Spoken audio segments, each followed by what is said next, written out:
Namaste, Asha. All right. Thank you, everyone, for coming for this session, Sunday session. And first of all, many thanks to Samantha. She's our guest speaker for today to tell us, give you a little bit idea about what she does and who she is. So she's actually a part of Juno Wellness, which is the part of My Doctor's Pharmacy and My Doctor's Apothecary, where I work with her at the center. And she's our youngest, but the most brightest, you could say, the team member. And she has lots of different specialties. Out of them, one of that is the sugar and the weight management, also the sports medicine. So she is a registered dietitian nutritionist and also the certified personal trainer. So this combination is rare to find, that you are a dietitian as well as the personal trainer. And so you get a complete idea about the like a whole health management, that how to manage with the exercises, what proper exercises, and so on and so forth.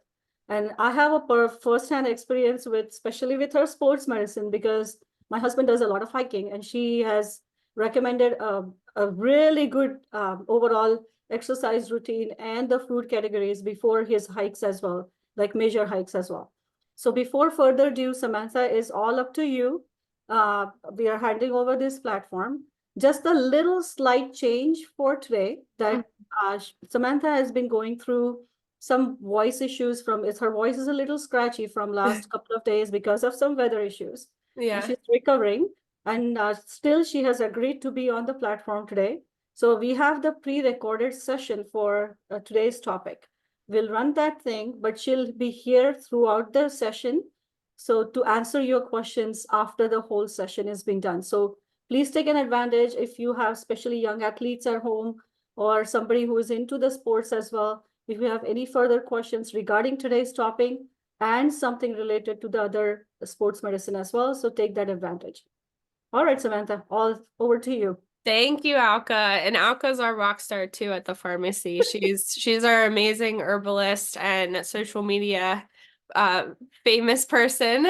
So we are very lucky to have her, and she obviously knows a lot about herbalism and everything like that. So she can help with some of the questions at the end. But like she said, a little scratchy today. So I'm gonna share, I pre-recorded it for you, but I will be here the whole time and we'll do questions at the end. I'm just trying to conserve whatever voice I have left. Okay, so can we see this? Yep. Yes. All good. Perfect. Yes. Yeah. Okay.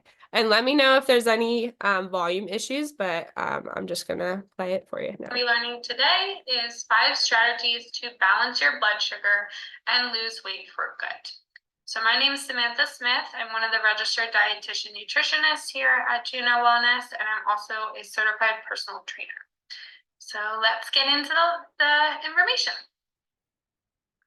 So first and foremost, we want you to be introduced to our team. So we have a great medical team here that practices functional medicine. First is Richard Hoburn. He's our family medicine doctor. He is practicing through Goals of Care is his company, and he is also on site. And then me, I'm one of the registered dietitians, Samantha Smith. Christina Pastana, who is our clinical nutritionist and kind of our nutrition director. She keeps us all in order, so we're very grateful to her. And then Alka Deshpande, our clinical herbalist and our social media superstar. She's amazing at giving quick tips on our social media accounts, so I definitely recommend that you follow those on Instagram and TikTok to learn little tips every day for better health, better nutrition, and just overall wellness.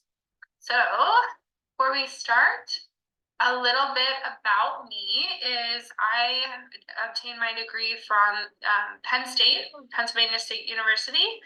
And then I also did my dietetic internship with Virginia Tech, go Hokies. So definitely love both of those schools. They've taught me a lot, and that's where I got my degree. Currently, I'm practicing functional nutrition and functional lab testing. So it's really great. We have a ton of functional labs that we do on our website as well, if you want to look into those. But really good information to get down to the data, the science, to see what's actually going on internally in your body, and to know where we need to start the root cause of certain things. So I specialize in, which is great for this talk, but pre-diabetes and type 2 diabetes management. I also specialize in digestive health, cholesterol management, and sustainable weight loss. So our value around weight loss and helping you or whoever comes to us achieve weight loss is going to be a long-term goal. So we're not going to do this weight loss, this super quick, this diet cycle, because they don't work long term. They're not giving you those foundational habits that you need to live that happy, healthy lifestyle for all your days. So that's our motto, that's our goal, that's our values. And then some fun things. So my favorite food is hummus. Love hummus. I could put it on everything. It's like how people love ketchup. I can put hummus on everything. And then something you did not know about me is my favorite show is Ted Lasso. It's such a heartwarming show, so I love that. Quick disclaimer before we start, but the information in this presentation is not intended to be a substitute for professional advice, diagnosis, or treatment. It is for educational purposes only, and you assume full responsibility for how you choose to use this information. So just take that into consideration as we take you through this education process.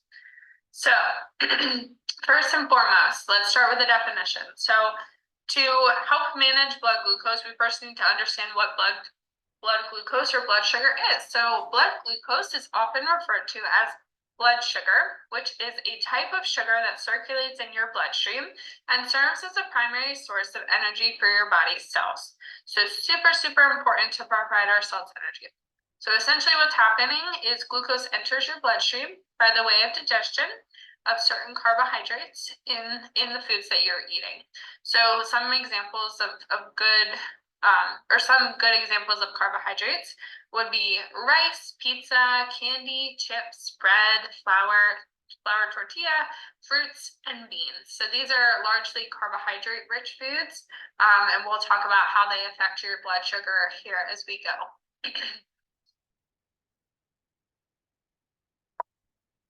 So really big question to note here is blood sugar bad?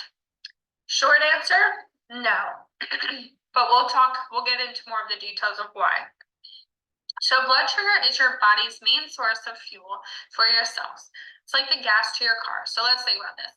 If you don't have any gas for your car, you're not going to get very far. Does that make sense? So you don't have any fuel for your body, you're not going to be able to do the things you love, the things that keep you going every day, the little activities, the errands, the work that you enjoy to do, because you're not going to have the energy to do that because you don't have the fuel for your cells.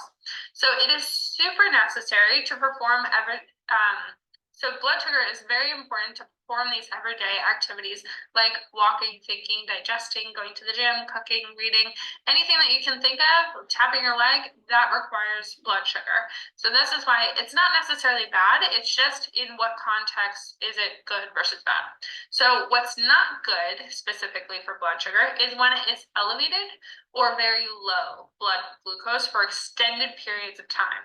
So it's okay for it to fluctuate occasionally, but when we chronically have elevated blood glucose or chronically have very low blood glucose, this is where we see the issues as far as our health is concerned.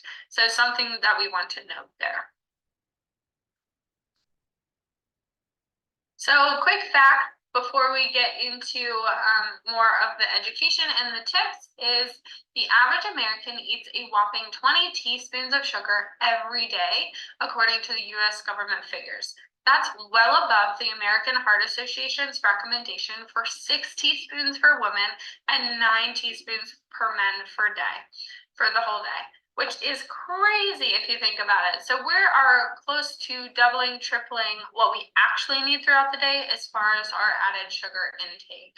And it's not necessarily your fault in the sense of some foods that we eat every day, they don't taste sweet, but they have added sugar and they kind of sneak under the radar there. So some of these foods would be pasta sauces, ketchups, or condiments. Cereals, granola bars have a lot of added sugar. Any drinks like energy drinks, specialty coffee drinks, juice drinks, anything like that. And then a big one is yogurt. A lot of people don't realize the amount of added sugar that is in yogurt, specifically the flavored yogurt. So just things to bring more awareness to how much added sugar is on those food labels when you intake that sort of food. So it's all about awareness, because these things can kind of fly under the radar, and then we have elevated blood sugar and we're like, why? I don't need a lot of sugar, but it's in these common foods that we eat every day. So what's too much or too little? So as we can see here on this left side, we have a blood vessel, and then we see these red blood cells here, and then these white dots in here, these are depicted as our glucose. So as you can see on this left-hand side, it says hyperglycemia. This is elevated blood glucose. So there's too much blood glucose or blood sugar in that blood vessel at this point, which has a lot of consequences if that's a chronic habit or chronic behavior for our body. And then in the middle here, we see this as the normal range. So we see a lot less of the glucose cell or particles in there, more along the lines of what we want to see. And then on this right-hand side here, we have hypoglycemia. We only see a few specks of the glucose, which this is not enough for what we need in our body. So this is where we have more of that faint feeling. We don't have enough fuel. We don't have enough energy. Today, we will be discussing hyperglycemia, so that high blood glucose, and focusing on that. So let's see here. So this is a really great slide as far as elevated blood glucose and its consequences. So there can be quite a lot of consequences associated with chronically elevated blood sugar levels or blood glucose. And the first one is insulin resistance. So when we have an overconsumption of sugary or high carb foods, it can lead to insulin resistance. And what is insulin resistance specifically? So it's when cells become less responsive to insulin signals, it's harder for that glucose to enter the cell, leading to elevated blood sugar. So what's happening here? So insulin, if you didn't know, so insulin is very necessary in the process of getting glucose into cells. So what is insulin's role? Insulin essentially, it unlocks the cell so that the glucose can enter and give that cell the fuel, the energy that it needs to do those metabolic processes, to give us energy throughout the day to do all the things that we love. But there are receptors on the outside of the cell. So if we have elevated blood sugar levels for extended periods of time, those receptors become tired, they become overworked, and they become less responsive to the insulin saying, hey, open the door, I need to get this glucose in the cell. They become less responsive to that. So that's what insulin resistance is over time. So insulin resistance essentially causes less glucose to be entering the cells and more glucose to be in that blood vessel like we saw on the last page, and not being put to work in the cell, essentially. And then what happens when we have elevated blood glucose and then we have insulin resistance chronically is we have that increased diabetes risk. So when we have this prolonged high blood sugar, it can increase your risk for developing type 2 diabetes specifically. So type 1 diabetes is our body doesn't produce enough insulin. So that's more of a genetic factor.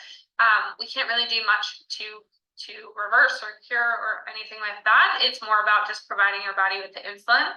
And that's usually early onset. So we're going to see that in younger kids or teens. And then type 2 diabetes is largely related to this insulin resistance factor. So this elevated blood sugar levels for extended period of time that develop into insulin resistance, and then furthermore increase that risk for type 2 diabetes. So this condition arises when the body either it becomes resistant to that insulin receptors on the outside of the cell because of that high blood glucose. So it's largely related to those food choices, that lifestyle choice that has caused this insulin resistance over time. Another consequence of elevated blood glucose is inflammation and tissue damage. So when we have elevated blood sugar levels, this can trigger inflammation in the blood vessels and the nerves. So as we saw again in the last, here we'll go back, but as we saw on this left-hand side, there's a ton of glucose if we have elevated blood sugar levels in that blood vessel. So over time, that's going to cause a lot of inflammation in there because it's not necessarily supposed to be sitting in the blood vessel. It's supposed to be getting into the cell. So that's where we're going to see the inflammation arise. And then when we have elevated inflammation for a long period of time, this leads to damaging of the tissues and then of other organs over time. So it's really about that time frame of chronically high blood sugar and chronic inflammation, which could be anywhere from 6 months to years. But this is where we see those consequences also related with elevated blood glucose. Next consequence we would discuss is weight gain. So when we have excess glucose in the bloodstream, if this is not going to be used for energy, it's going to get stored as fat. So this is ultimately contributing to that weight gain and potentially leading to that obesity risk or obesity related complications too, that metabolic syndrome that also has other issues associated like high cholesterol and joint pain because of the added weight, things like that. And then finally, another consequence related to all of these essentially is other long-term complications. So over time, if we have elevated blood glucose, there can be serious complications associated with heart disease risk, nerve damage, kidney problems, vision impairment, largely related to a lot of these factors, insulin resistance, type 2 diabetes. But if it's uncontrolled blood sugar or uncontrolled inflammation, this is going to ultimately spiral into other long-term complications that are not necessarily going to be beneficial for our health. So definitely want to consider these consequences when we are trying to manage our blood sugar. Okay, this is another great visual. So this is the blood sugar and weight and how they are related. So this cycle really depicts what's going on in our body really well. So as we know, insulin resistance and weight gain are closely interconnected due to the role of insulin regulating blood sugar and fat storage. So here's kind of how all these 5 steps are related. So first and foremost, what's the role of insulin? So insulin is a hormone, if we didn't know that. So it's really important to consider that. But when we consume carbohydrates, they are broken down into glucose in the body. This causes the blood sugar levels to rise. And then once those blood sugar levels rise, the insulin is then going to be, which is produced by the pancreas, is going to be released. And it's going to act kind of like I said before, but it's going to act as that key that unlocks the cell to allow that glucose entry, where it is either in the cell, that glucose is going to be used for immediate energy, or it's going to be stored for later as glycogen. So the insulin in this part of the process is super, super important. However, when we have extended periods of time of elevated blood sugar levels, so we have a lot of glucose in the cell or in the body trying to get into the cells. We talked about this, the insulin is constantly bombarding the cells, receptors saying, hey, open the door, let the glucose in.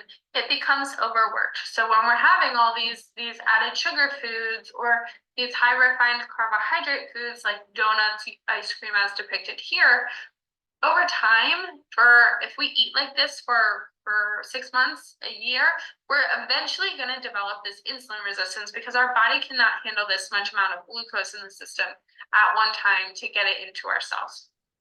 So then the insulin signals are hindering that glucose uptake. So not as many glucose are getting into the cell for energy. And then our body's still like, oh, well, I'm still hungry, I'm still thirsty, because you're not actually getting the energy into the cell, and then you're eating more. But what's happening to the glucose that's not getting into the cell is, like we talked about the weight gain, but it's being stored as fat because our body's like, oh, we have too much glucose in the cell right now. We have an overabundance of energy. We need to store this for later, for a later date when we're going to be more active, or we're going to need to use more of this energy. But right now, we don't need this right now. So our body is going to convert this energy production gets converted into fat by the liver, which this process is called lipogenesis. And then this is going to be stored in adipose tissue, which contributes again to that weight gain. So that's kind of the process there of what's happening. And then we have this vicious cycle. So then when we have higher insulin levels due to that insulin resistance we talked about before, it not only promotes fat storage, but it also inhibits the breakdown of stored fat. So when our insulin is not doing its job, when it's just higher in the bloodstream because the cells are resistant to it, it can't actually help the glucose get in the cells, it's going to be elevated as well, and that's going to affect other aspects of the body as far as fat storage and fat breakdown for energy. So this causes some other impacts on other hormones in the body, for example, the hunger hormone. So this is called ghrelin, and this is kind of what tells our body, oh, I'm hungry, oh, I'm full, things like that. But if our insulin hormone is elevated, it's also going to cause changes to that ghrelin, which is going to make you have increased appetite for especially carbohydrates and make it harder for individuals to feel full after meals, which is also going to lead to that increased calorie consumption and increased weight gain too. And then with all of that, we see these metabolic changes and this obesity risk. So with that, these metabolic changes, it's affecting your ghrelin, it's affecting your ability to store fat, to break down fat, and then over time, this cycle of insulin resistance, increased insulin levels, fat storage can contribute to that obesity level. And then obesity in turn exacerbates that insulin resistance even more, creating a really challenging cycle to get out of and for future health concerns too. So that's where this is kind of a vicious cycle, but we definitely want to avoid getting into this cycle. But if we are, we need to try to manage it and reduce any insulin resistance as much as possible through diet, lifestyle factors, and bring that back to baseline as a stable blood sugar level, which we'll talk more of tips on how we can do that. Okay, so this is also a really good visual just to show you what happens in your body when you intake a larger high refined carbohydrate or added sugar food. So as you can see, the baseline or the idea of balanced blood sugar range is that green path in the middle. So that's kind of the goal of what we're looking for. We want our glucose levels to be staying within that range. But say we're rushing in the morning, we don't have a lot of time, we're like, oh, I gotta eat breakfast, but I don't know what to eat real quick. So we pour ourselves a big bowl of cereal with milk, which is largely a lot of added sugars, a lot of refined grains in there, not a lot of protein or healthy fats in that meal. So what's gonna happen in our body? Our body is amazing at breaking down carbohydrates for quick energy. So that's exactly what it's going to do. It's going to break it down, and we're going to get this big glucose spike in our system, which we're going to get temporarily a lot of energy. And then our body is going to be like, whoa, we have a lot of glucose in the system. Pancreas, release that insulin so we can bring it back down. So then insulin's released, and it gets the glucose into the cells. There's less glucose in the bloodstream, and it brings it down, and that's when we have this blood sugar crash. We feel tired, we feel crabby, we feel the need to eat again. And then we're like, oh, I need another quick energy, like I'm tired, I have a crash. And then you grab a granola bar. And the same process happens again. You get a lot of quick carbohydrates, not a lot of protein or healthy fats in that granola bar, and you get this spike again. Your insulin's secreted again, it brings it back down, and we just see this roller coaster of high blood sugar and low blood sugar throughout the day, which is not what we want to see. And this can really lead to, throughout the day, anger, mood swings, sugar cravings, energy crashes, and it can also affect our mental health too. So not really what we're looking for as far as managing our health throughout the day. And when we see this process throughout the day, every day for 6 months, that's when we're going to see this insulin resistance develop, because your body cannot handle this amount of spike and crash constantly. That's where we need to manage with our diet a little bit better. And that's where we see some symptoms of poor blood sugar management. So we see that weight gain, we see that obesity that we saw in that vicious cycle. We also see some inflammation, which can lead to high cholesterol. We see uncontrolled cravings, extreme fatigue, excessive thirst or hunger. Because the glucose isn't getting into the cells, our body still thinks we're hungry. We see our sleep being affected by this, mood swings, and irritability. So definitely not what we're looking for or how we want to feel on a daily basis, which that's where at the very baseline, managing our blood sugar levels are just going to help us feel good, which that's the first and foremost. We want to be healthy, but we also want to feel healthy throughout the day. So what do we want it to look like? We want it to look like more of this ideal balanced blood sugar, which also helps us get to that ideal weight loss method too. Because the more we can keep these ideal balanced blood sugar within range, the better off your weight loss journey is going to be as well. So what we see when we have balanced blood sugar throughout the day is we see mental clarity, we see more energy, and we have a more balanced mood, which I don't know about you, but I love to have a balanced mood throughout the day, especially with life already being up and down. You gotta have a balanced mood to get you through. And then, so you're saying, okay, this is great. I wanna be in this balanced blood sugar range, but how do I even know if I'm out of range? Well, we can test for that. So how do you know if your blood sugar is under control? Well, first and foremost, just a little definition. So glucose is measured in milligrams per deciliter and can be accurately measured by taking a blood sample after fasting for 8 hours. So that's where we're usually going to do it in the morning, just so you can fast overnight. And then the results of normal blood sugar test should be in a range of 70 to 99 milligrams per deciliter. This is kind of that goal ideal range we're looking for. And what labs are used to assess blood glucose? So, and what values should we be aiming for? First lab would be the hemoglobin A1C test. This measures your blood sugar level over the past 2 to 3 months. So it's really that good summary of what's going on internally as far as your blood sugar. And this is usually what they're going to use to determine if you have prediabetes, type 2 diabetes, all of those. So a normal A1C is 5.7% or lower. That's the goal. When it's between 5.7 and 6.4%, this indicates you're in that pre-diabetes range. And when it's 6.5% or higher, this is a diagnostic of type 2 diabetes. Another test we can do is the fasting blood sugar test. This just measures your blood sugar in that moment after an overnight fast. This is not eating. So a fasting blood sugar level should be 99 milligrams per deciliter or lower, which that is our normal, that's our goal. 100 to 125 indicates that pre-diabetes range, and 126 or higher indicates the type 2 diabetes range. Again, this is the snapshot of that current moment.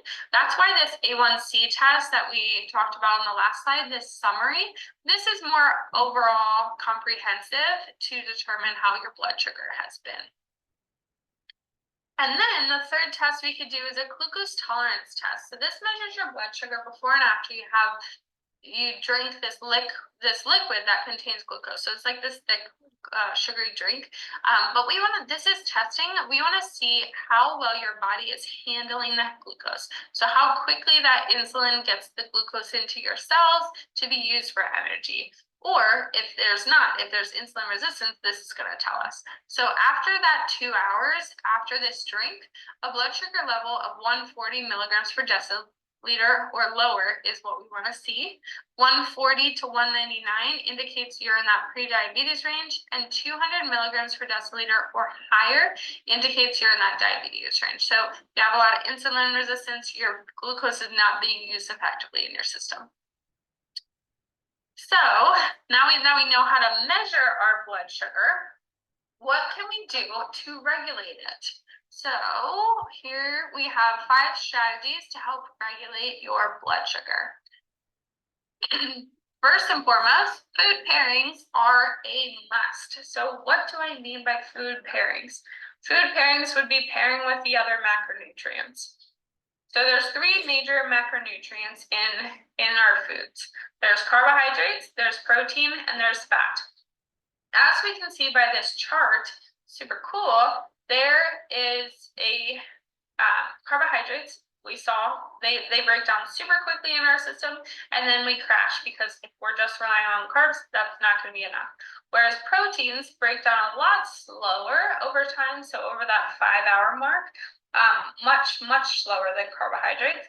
And then fats actually break down the slowest in our system. So they keep us that steady release of energy in our system, which is great. That's what we want to see.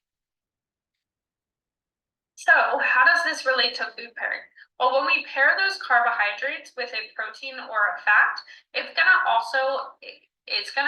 impact the release of that carbohydrate in your body. So it's gonna slow the release of that carb breakdown and have a more stable energy production overall. So how do we implement food pairing? What do we eat? Here are some examples of how to include 3 macronutrients in the main meals: protein, carbs, and fat. The goal is to get all 3 in the meals, but if it's a snack, we're okay with just 2. So for example, breakfast would be eggs are protein, cheese, a little bit of protein and healthy fat, Ezekiel toast, which is more of just a seeded toast, has more of that fiber, whole grain in there, and avocado, which is that healthy fat as well. Lunch example would be chicken or protein, brown rice or complex carbs, so more of that high fiber carbohydrate, Evo, which is extra virgin olive oil, and then zucchini, which is that fiber. Then dinner would be a spring mix salad with shrimp, which is our protein, tomatoes, more of those nutrients, quinoa, which would be our complex carbohydrate, so it has that high fiber filled carb, and then seeds, which would be our healthy fat. And finally, some snack options just to include healthy proteins and fats along with our carbohydrate. So you can still have your dark chocolate, your fruit throughout the day. You just need to pair them appropriately. So this is where we want to pair the dark chocolate with the almonds, so that healthy fat, and then the banana with almond butter, also a healthy fat. So if we pair that carb with that healthy fat, which we saw releases energy a lot slower, it's going to slow the release of that energy from the dark chocolate in your system too. Next tip would be, not all carbs are created equal. So there's really 2 types of carbohydrates that we put them into categories. So there's complex and simple carbohydrates. So it's really about the breakdown of them in our system and how refined certain grains are. So a high glycemic index carbohydrate would be the simple carbs. So they're super refined. They don't have a lot of fiber in them, which fiber breaks down a lot slower in our body and slows the release of that carbohydrate breakdown. Whereas low glycemic index breaks down a lot slower. These we would consider complex carbs. So these have more of that fiber content. So first up, simple carbohydrates. So as I said, these are digested quickly and release immediate bursts of glucose into the bloodstream. That's why you might feel that rush of energy when you eat a dessert, only to be followed by intense fatigue when the sudden burst of energy is depleted. So some examples of these would be pizza, pasta, cookies, brownies, cakes, ice cream, white rice, pretzels, candy, chips. So definitely all the foods that we would consider yum treat foods, but it's not necessarily that we have to cut these out. We just have to be more aware of these foods as far as food pairing and incorporating them appropriately throughout our diet to make sure that we're reaching our health goals, but still enjoying food. And complex carbohydrates, these are digested much more slowly and supply a lower, more steady release of glucose into the bloodstream due to their added fiber component. As with simple sugar, some complex carb foods are better than others. So there's a couple examples. Brown rice, quinoa, barley, lentils, black beans. So love beans and lentils because they have so much fiber on them. Potatoes and sweet potatoes with the skin. So the fiber, a lot of the fiber on a potato is on the skin portion. So don't peel your potatoes because you're missing out on all the good fiber. Oatmeal and then butternut squash are good complex carbs as well.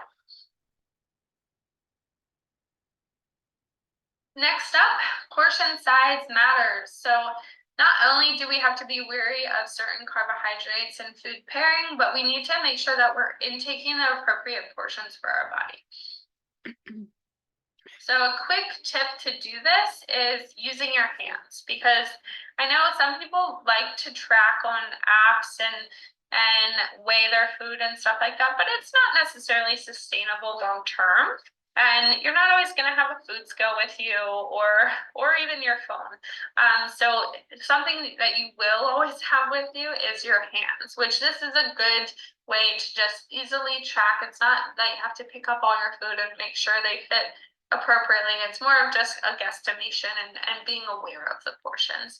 And also what's cool about your hands is your hands are specific to you. So my hands are a little bit on the smaller side, so I need a smaller portion of protein or carbs and things like that. Whereas a man that's 6'5", he's going to have a lot bigger hands than me, and need a bigger portion, which makes sense because he's larger, taller, gonna need more macronutrients than I would.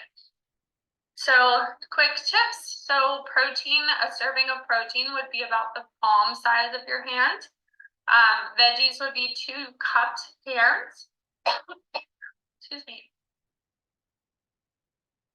Veggies would be 2 hands cupped together. So this is vegetables or leafy greens. Fruits would be 1 cupped hand. Starches would be 1/5 hand. Fats would be the tip of your thumb there, so like oils, nut butters, things like that. And then cheese would be the size of your whole thumb. So super important just to be aware of these portion sizes. Okay. Next up, we want to ditch the artificial sweeteners as far as our blood sugar. So if we want to manage elevated blood sugar, artificial sweeteners are not the way to go. So here's a quick study about it, but there's effects of artificial sweeteners on insulin resistance among type 2 diabetes mellitus patients. Oops.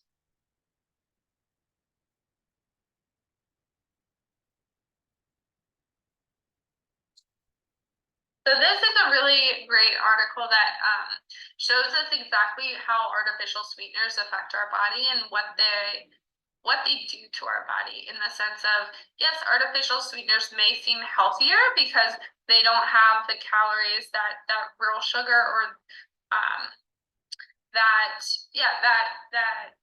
white sugar or brown sugar, anything like that would have. However, they do affect our body in a similar way. So a little clip from this article is the ingestion of these artificial sweeteners results in the release of insulin from the pancreas, which is mistaken for glucose due to their sweet taste. This increases the level of insulin in the blood, eventually leading to decreased receptor activity due to insulin resistance.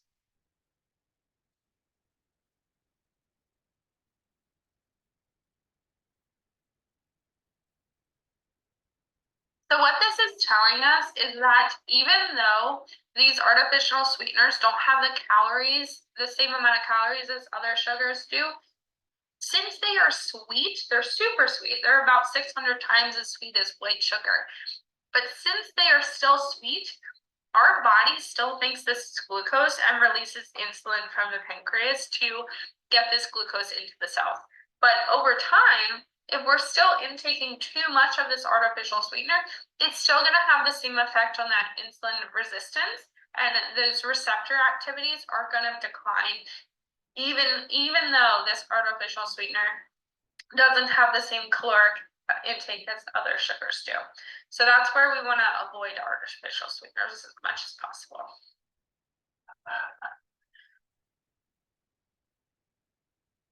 Okay, next up, last tip, we want to have adequate supplementation. So along with dietary and lifestyle changes, we need to implement the correct supplements to support our health goals, to support this elevated blood glucose and bring it back to baseline. Because it's not just a one size fits all. We need to find what works for us. And some people, the diet might work, but they might need a little bit added support with this supplementation. So some of our favorites for blood sugar management would be Gymnema, which is our first one here. It's more of an herbal remedy, but this is super cool in the fact of it will curb your sugar cravings.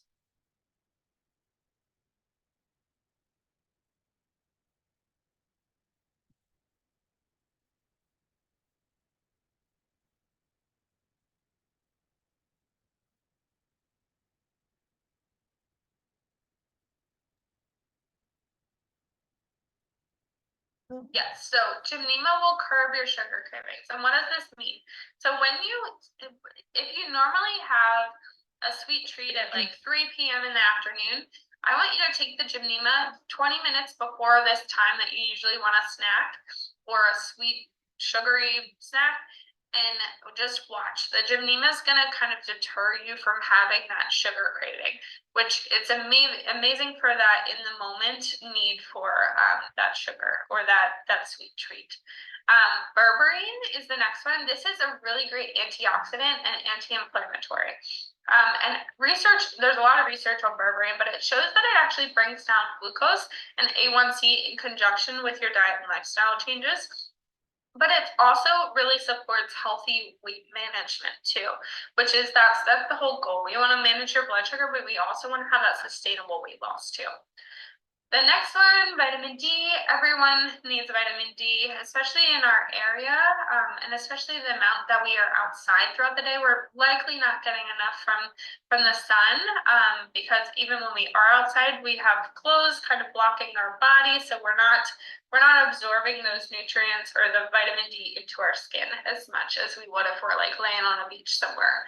And then also vitamin D is really good for blood sugar management because it supports your pancreas's release of insulin. And research shows that there's a correlation between high blood sugar levels and low vitamin D levels. So there's definitely an impact there as far as vitamin D is concerned. So it's a good idea to make sure that your vitamin D levels are where they need to be, or at least get blood work to see where they're at and see if you need that supplemental support. Okay, and then the next one is chromium. So chromium is really good in the sense of this one supports your insulin sensitivity. So you know those receptors on the outside of your cell?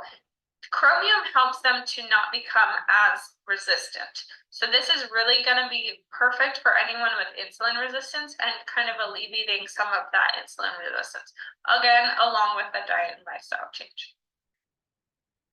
And then the next two are fenugreek and psyllium. So these are really high fiber-filled supplements, and they support the body's breakdown of carbohydrates in a slower fashion.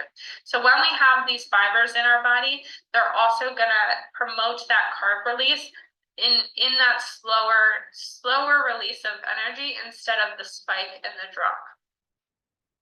Cinnamon is the next one. Cinnamon's really great, and studies show the improvement in insulin resistance with consistent intake. And cinnamon's so natural. Like you can just put some cinnamon in your coffee every day. It's not going to be the high dose that you would get in a supplement, but it's worth a shot to see if that's going to bring down your A1C over time. And if it doesn't, then we need a higher dosage and maybe a supplemental capsule to make sure that you get more cinnamon content throughout the day. And then the last one, bitter melon. This actually is super cool because it acts as insulin in some capacity. So it's actually improving the glucose's ability to enter the cell. So it has some of those similar properties of insulin. And then there's some other supplementation options. So these are professional products that support high blood sugar. So these kind of take some of those nutrients and join them together. So, for example, glucose support formula, this Juno Molecular, this has cinnamon, chromium, and ALA, which is alpha lipoic acid, which is really great for supporting weight management. But it contains all of those in this one capsule. So it's kind of taking all those good properties from the other supplements and putting them together into this great, amazing formula for you. And then the next one is metaglycemic and ultra glucose control. So these are similar. Ultra glucose control is one, first and foremost, it's a powder. So it's a protein powder. It has added fiber. It has chromium and vitamin D to support the blood sugar, but it also it's more of like a multivitamin. So it's supporting your cells in that way as well. So it's giving you all the vitamins and minerals that you need in a lower dose, but it's an adequate amount to add to a smoothie to make sure that you're getting the protein, the fiber, your multi, and then also the chromium and the vitamin D to support that glucose. And then some other ones would be diagonal, metabolic, and metaglycemics. These are all very similar to the glucose support formula. Metaglycemics in particular has cinnamon, green tea, which is great for weight management, alpha lipoic acid, and it's more of that multivitamin as well. So it has other vitamins and minerals to support cell functioning.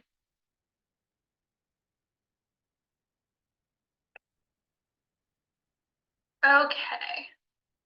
So once we start to manage our blood sugar a little bit better, we want to monitor and support our body in this sense. So what ways can we do this? Well, one, we want to do labs to assess our blood sugar regulation. So hemoglobin A1C, the CMP panel with the glucose, the 2-hour glucose tolerance test with insulin, and then also monitoring your glucose every day with the sensor Freestyle Libre. So most insurances, if you submit a request, you should be able to get one of these. Most insurances will cover, but it's great to just use this and learn what your body needs, and also learn how certain foods affect your body in particular. So how a donut affects your glucose, or how having the donut after a balanced meal with a healthy fat, protein, and complex carb, and then having a sugary sweet after, see how that affects your body, because everyone's different at the end of the day, and you kind of have to test what's going to work for you and what's going to work best in your lifestyle. So the sensor Freestyle Libre, this is for 14 days, so it really gives you a lot of time to kind of play with it and see what's going to work best. And then other monitoring and support is going to be your healthcare professional. So this is why I'm here. This is why I do my job, because I want to help people live the healthiest, best version of their life every day and feel the best throughout the day. So that's my goal, and I really have seen a lot of improvements as far as with my patients specifically. When we manage their blood sugar, their life changes, and that's where it's kind of one of those foundational things that we need to start with, and then we'll assess other symptoms. But usually that's gonna clear up a lot of things for them and get them back on the right track. So I definitely see a need for everyone I meet to manage their blood sugar, or at least become aware in methods to managing blood sugar and eating appropriately for your body. So some things that you'll get when you work with me specifically is we do personalized recommendations just for you. So each one of my patients, I meet with them, I get all this information about them, and then I build them a nutrition protocol that fits their lifestyle, fits their goals. It's not a copy paste. This is built. Each one of my patients is getting something new and different that is specific to what they need. And then we also do menu planning, which is also personalized. So this is a separate service. We also do labs and body composition scale, so we can monitor progress and see how things are going internally and get the data that we need to make the changes. And then, of course, I'm your accountability. So if you know, if you, for example, if you go to the gym, if you have a workout buddy, you're 10 times more likely to show up and not bail if you have someone there waiting for you. And that's what I can be for you. I can be that accountability that everyone needs. So it's just a matter of staying disciplined to yourself, and I can help you do that. And then treatment plan. So like I talked about, the personalized recommendations, the nutrition protocol I build out is going to be dietary, lifestyle, and supplement recommendations, again, specific to you. And then the great news is we accept most major insurances. So right now we accept Cigna, Medicare, TRICARE, United, and Care First Blue Cross Blue Shield. So definitely sign up if you have one of these. If not, message me and we'll see what we can do as far as out-of-network benefits and things like that. But it's really easy to book a consultation. You can just call or you can book online. And I'll just walk you through how to do that real quick. So you're going to go to our website. It's junowellness.com. You're going to click this tab, Nutrition Consultations. Then you're going to find me. Currently, I'm the only one that accepts insurance. So if you want it covered by insurance, you'll need to book with me. You can either book a free 15-minute call so we can discuss your expectations and goals a little bit more.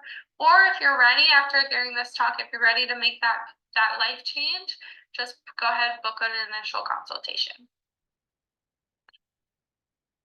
And then it's going to walk you through some options. So you can do in person, by the phone, or online video chat. Then you're just going to pick a date and a time. So it's as simple as that. So overall, our goal is to help you balance your blood glucose, lose weight, and achieve your best self. And that's why I'm here. So please use me as a resource. I hope you learned a lot from this talk, a lot of information that you can implement into your life, because that's the goal. We want you to be feeling good, long-term, happy, healthy, for as long as possible. So here's my contact. Please reach out to me with questions, or if you need help scheduling, or if you want to learn more about insurance coverage. Okay. All right. Thank you so much, Samantha. That was great. Yeah. And we do have few questions as expected, and we'll go over one by one of that. Okay. Are the ones in the chat? I think I see them, so I can Okay, just start perfect. So if you responding. would you like me to read, or I'll read them out loud. Okay, That's fine. perfect. Thank Yeah, you, Oka. go ahead. So there was a question, is eating one small size banana each day okay? Because I was getting cramps in the leg while sleeping, so started eating banana.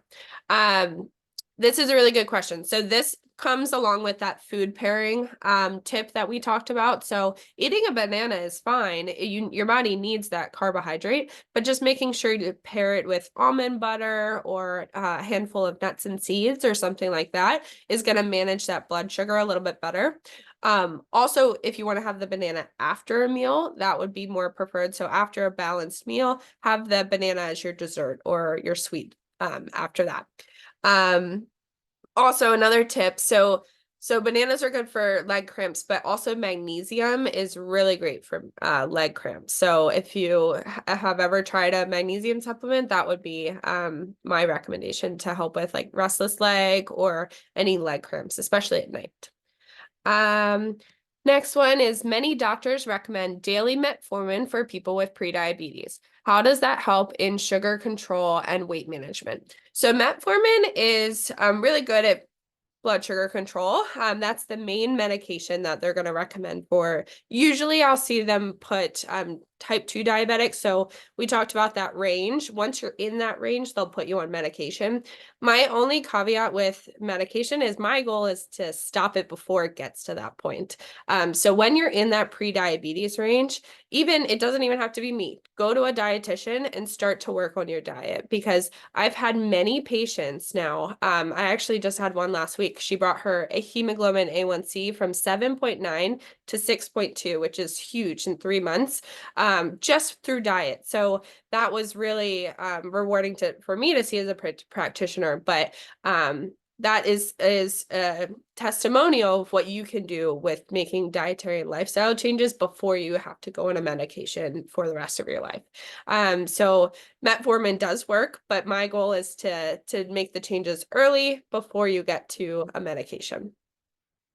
The quality of supplements. So the supplements that I showed, they are all professional grade supplement brands. So what that means is they will only sell their supplements to practitioners like me who can recommend them appropriately and personalized based off of the patient. So it's not just something you're going to find over the counter at any pharmacy. It's really really only recommended by other practitioners, doctors, herbalists, dietitians, things like that.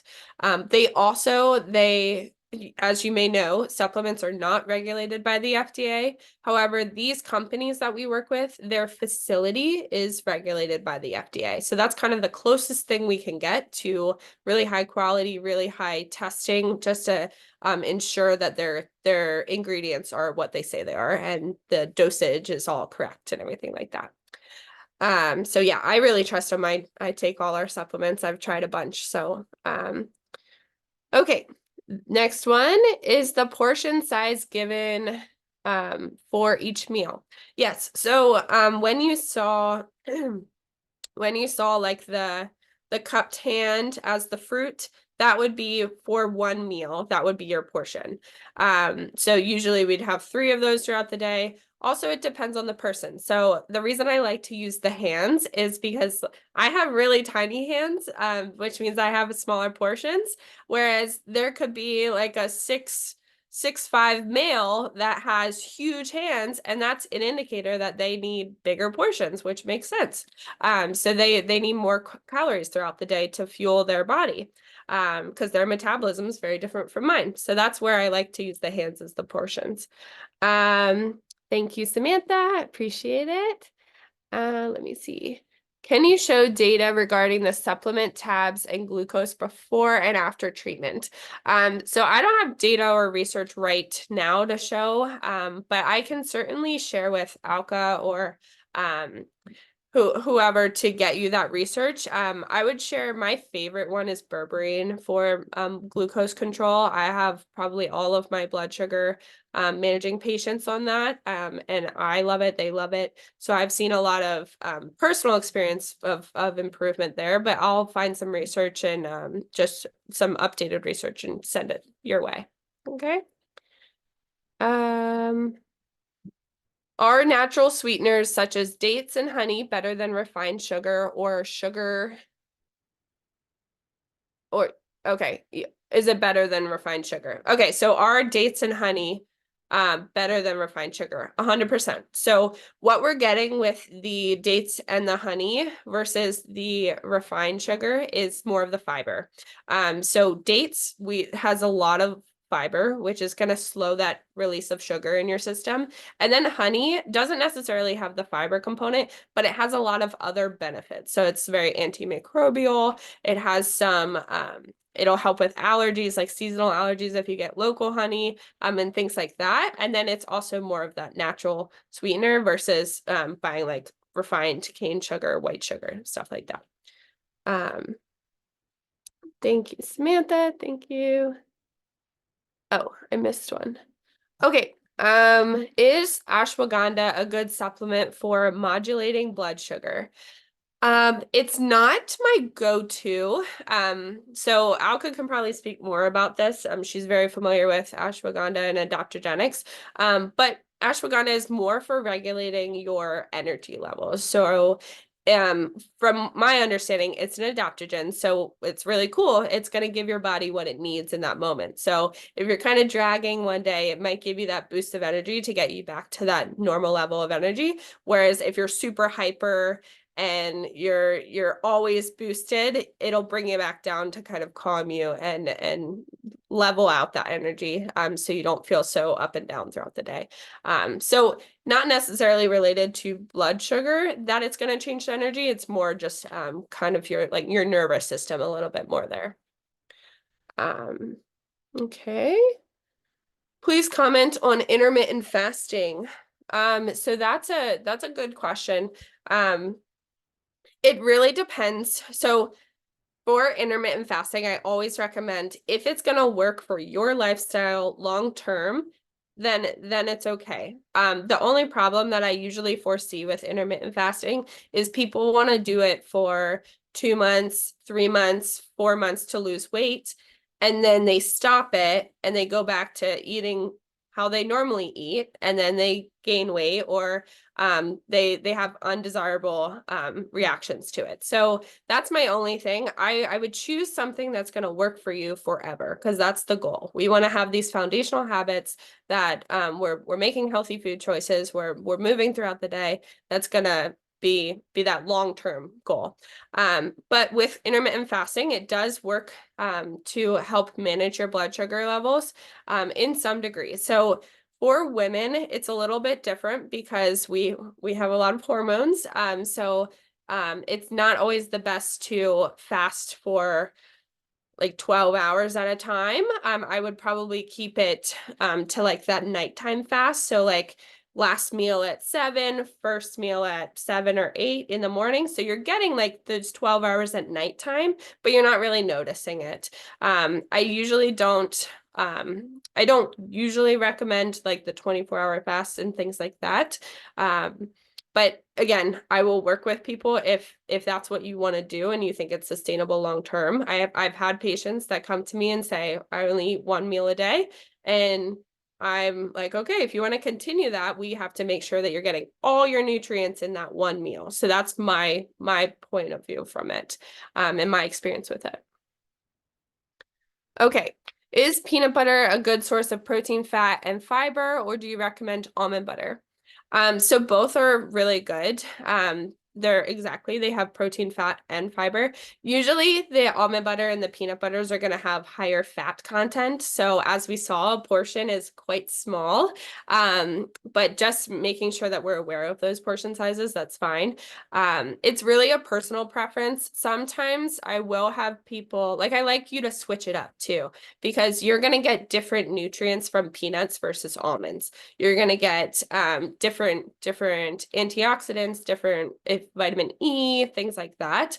Whereas if you eat the same thing every day, you're only getting those nutrients and you're not kind of varying it. So yeah, switch it up, but they're both good options. Some people prefer peanut butter because it tastes a little bit better, but that's okay. What is the ideal A1C level for a 77-year-old? That's very specific. I would just want it to be below 5.7 for you. So that's a good range. If we can get it to like 5.4, 5.5, that's healthy. That's where you need to be. So hopefully that answers your question. Very informative. Thank you. Thank you. Is diabetes taken along? Sorry, I meant biparian, not that.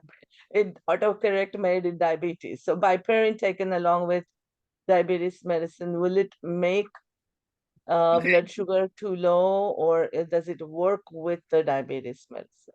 That's a really good question. So you have to be a little bit more aware of the dosing then, because yes, you could theoretically drop it too low if we're countercorrecting too much. So usually I start with 500 milligrams of berberine a day. I'm a more conservative dose. Sometimes you'll start with 1,000 milligrams. But if you're already on metformin, I would start with just 1 capsule of 500 milligrams per day, and that shouldn't impact it too much where you're going to have that hypoglycemia. Also, I always recommend taking supplements and medications separate. So if you take your medication in the morning, take your supplement at lunchtime. Just to make sure there's no contraindications, there's no absorption issues. Just make sure that you're really absorbing both of them, but at different times of the day.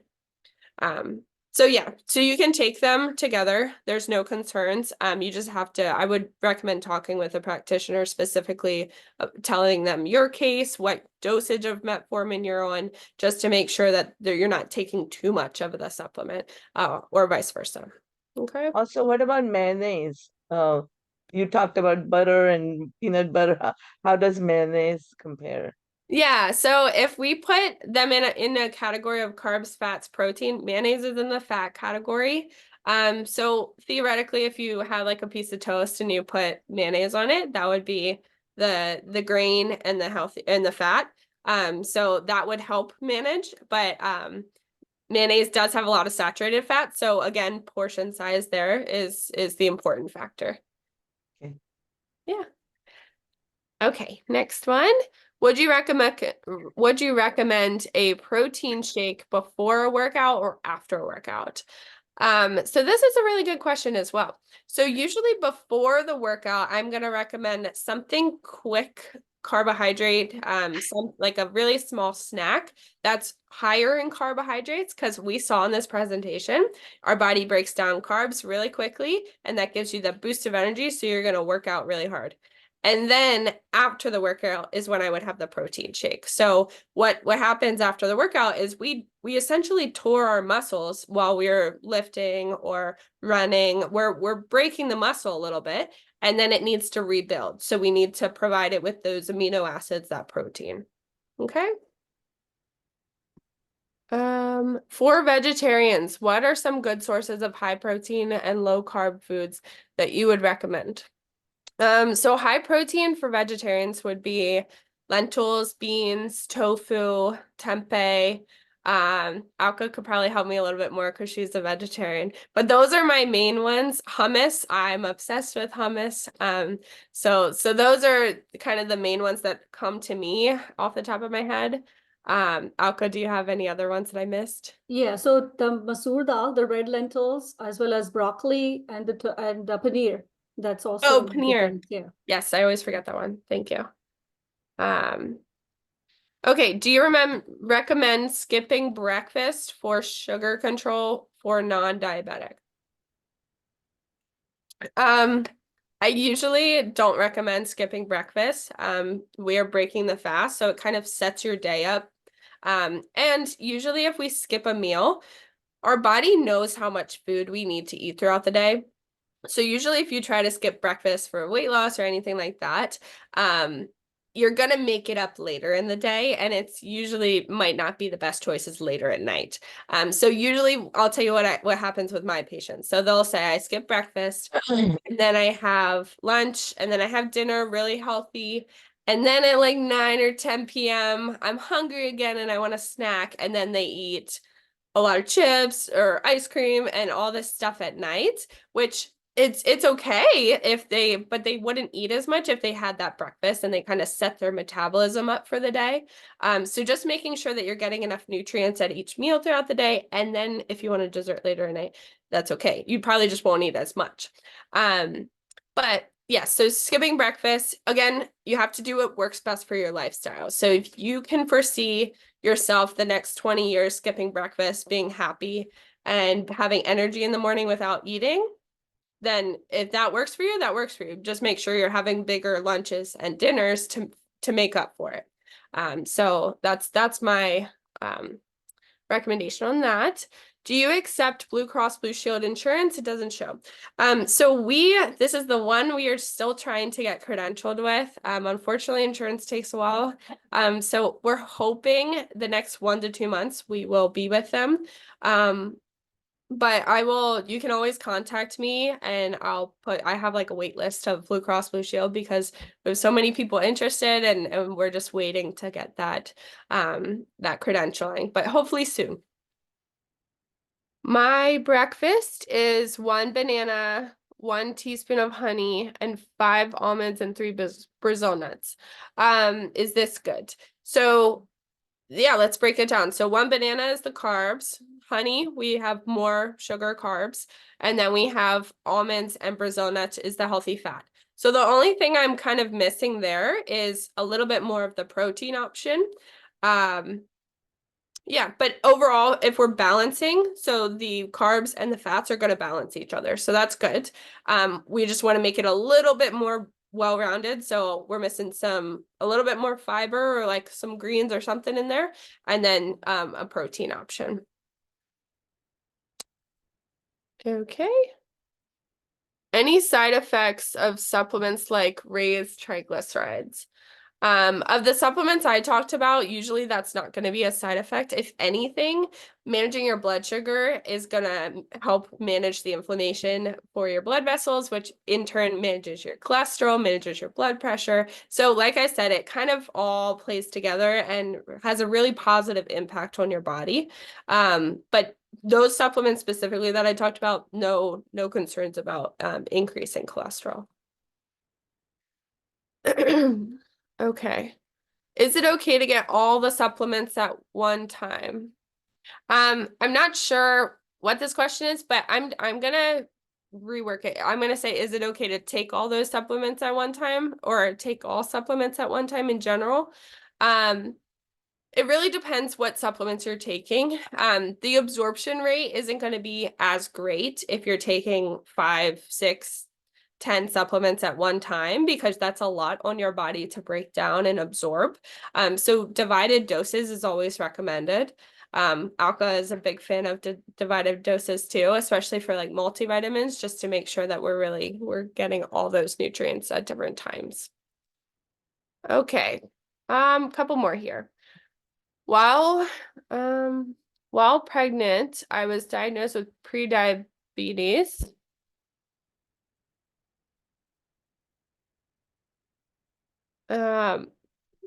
Okay, and then was later on given metformin, I'm assuming. Always had controlled blood sugar, never was fully diabetic. So all my life I have to continue. Okay. A1C is 5.9. Okay, so from what I got from that question is while they were pregnant, they got gestational diabetes, which is a fairly common thing, but it only happens during pregnancy. However, it does increase your risk for prediabetes and type 2 diabetes. So that's probably why your doctor put you on metformin, just to manage that. But if you're on, I mean, this is a very specific question. I would have to know more about your medical history.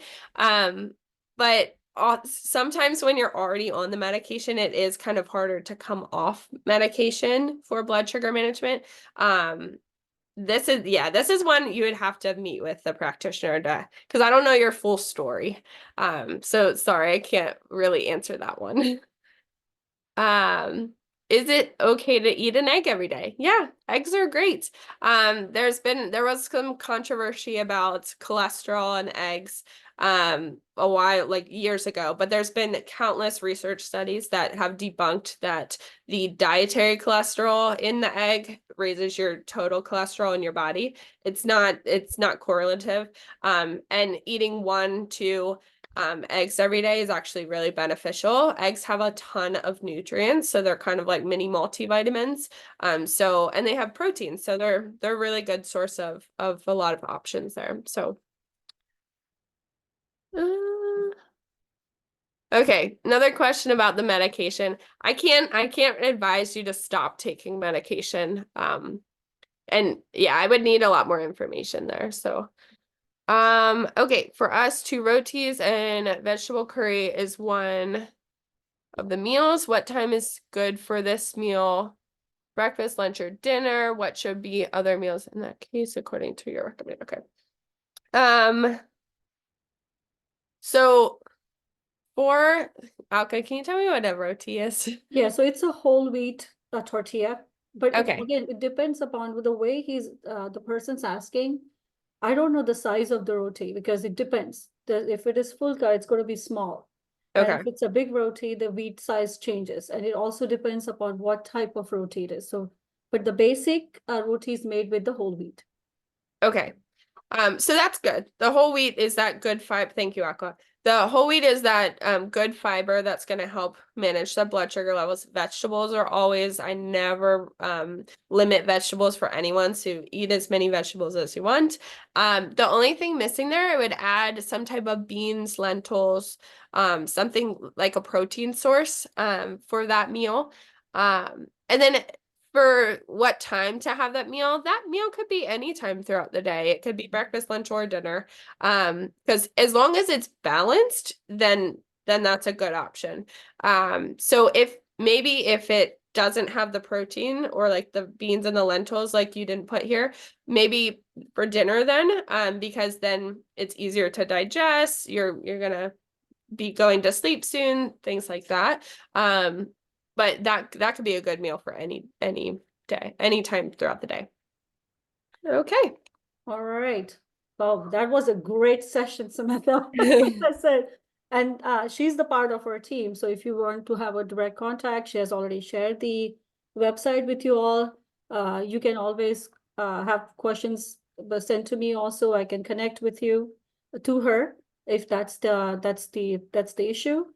And then again, many thanks to you, Samantha, for spending your weekend. And we had a long week this week as well, and especially her because she was working all 5 days.